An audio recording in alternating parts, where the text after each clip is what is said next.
According to the FBI, hate crimes in America targeting Muslims or people who just appear to be Middle Eastern surged in the aftermath of 9/11. There is this cloud, with the hate crimes, with the profiling, with being rounded up.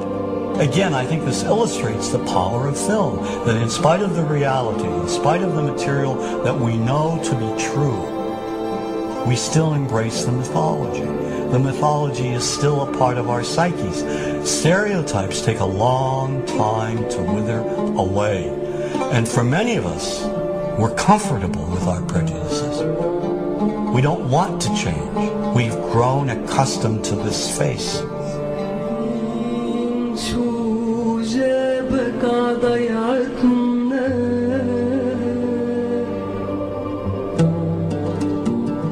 When we think of Arabs, what do we see? What images come to mind? Do we see actual people? People who, despite real cultural or geographical differences, do pretty much the same things that we do.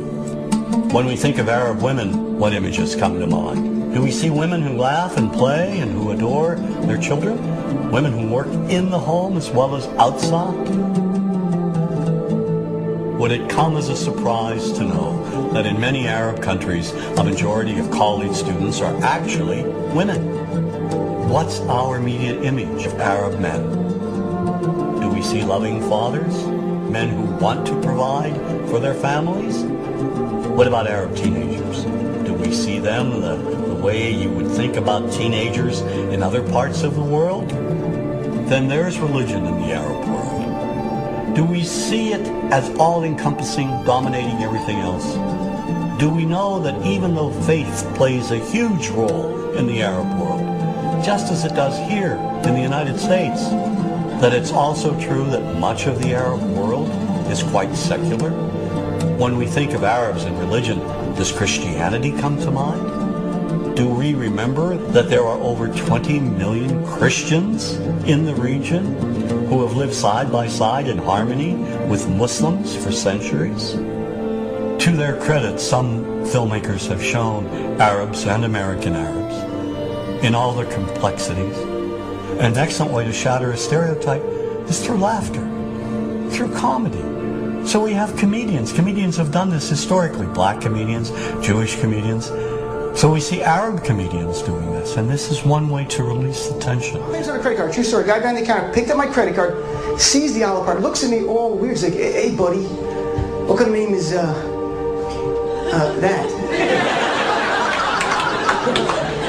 I'm like, well sir, it's an Arabic name. He goes, what does this mean? So I'm like, well, translate it to English? It means peaceful, friendly Arab? But he's not happy because, what Arab country is your family from?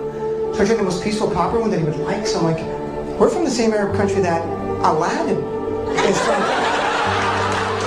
To his credit, Michael Moore in Fahrenheit 9/11 in the DVD includes a scene with this comedy coming out. My name really is Ahmed, and I can't fly anywhere.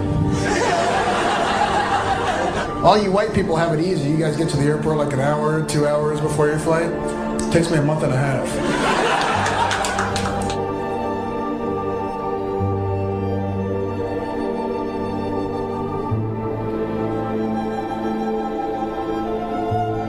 Nous vivons dans un monde qu'on peut critiquer, qui est le monde de la dérision. Vous le savez bien, et dans les médias, je dirais le monde de la dérision, on se moque de tout. Le fait que ça se fasse me satisfait.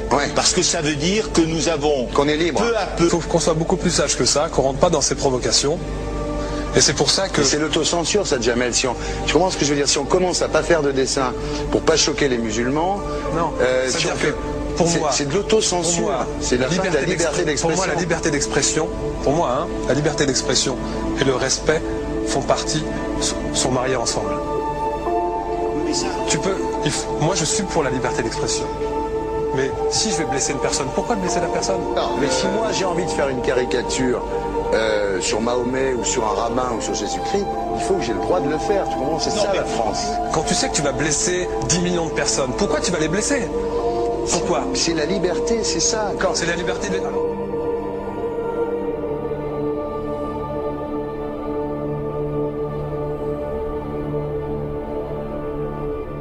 Non, mais vous pensez pas que c'était à vous de vous excuser, non? En disant le sketch n'était pas très drôle, je suis désolé si j'ai blessé des gens, voilà, excusez-moi, voilà, c'est une connerie, c'est mon travail. Mais vous referiez pas le même sketch quand même? Mais le spectacle que je fais reprend en grande partie les lignes de ce sketch. Mais il y a un truc que je comprends pas sur cette affaire, c'est qu'à aucun moment vous avez senti le besoin de vous excuser et que vous en avez rajouté. C'est tellement surprenant, c'est tellement inadmissible que j'en suis choqué. Voilà. Dans un pays où on peut parler, on peut s'exprimer. Et là, pourquoi tout d'un coup, sur un sujet, on ne pourrait pas s'exprimer sur ce chose que vous savez bien pourquoi on ne peut pas s'exprimer. Pourquoi? Parce que dans ce pays, on a envoyé pendant la guerre des juifs dans des chambres à gaz et que ça crée un petit problème quand même. Vous voyez ce que je veux dire? Dans ce pays, on a envoyé pendant 400 ans des centaines de millions de Noirs. Il y a eu 400 ans d'esclavage. Et pourtant, ça n'a pas empêché Michel Leb de faire un sketch qui m'a fait marrer. Où il faisait un noir, et à la fin, il faisait un singe. Et en parlant des narines, en parlant des lunettes. En tout cas, lui, il n'a pas été interdit d'exercer son travail. Il a même eu la Légion d'honneur. Quelqu'un qui a toute sa famille qui a été exterminée dans un camp de concentration et qui voit quelqu'un à la télé qui dit Israël. Vous vous rendez compte? Je ne sais pas. Non, pas. Il y a des moments où même si on connaît les gens, même si on les a invités, on leur... Et c'est pour ça que... C'est l'autocensure, ça, Jamel. Tu comprends ce que je veux dire? Si on commence à pas faire de dessin pour pas choquer les musulmans... Non, c'est-à-dire que pour moi... C'est de l'autocensure. C'est la fin de la liberté d'expression. Pour moi, la liberté... Et là, pourquoi tout d'un coup, sur un sujet, on ne pourrait pas s'exprimer sur ce sujet? Vous savez bien pourquoi on ne peut pas s'exprimer. Pourquoi? Parce que dans ce pays, on a envoyé pendant la guerre des juifs dans des chambres à gaz et que... Deux poids, deux mesures. La liberté pour tout le monde. C'est-à-dire la liberté pour tout le monde. Il y a une personne comme Dieudonné qui a fait un rabbin, enfin qui a fait un colon juif, etc. Tous ces DVD ne sont plus dans les pactes. On l'empêche de venir, on l'empêche médiatiquement, on ne le voit plus. Alors que lui, c'est un comique. Plusieurs lois qui ont été faites contre l'antisémitisme. Et moi, je fais un appel aujourd'hui de faire une loi contre l'islamophobie.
Thank you.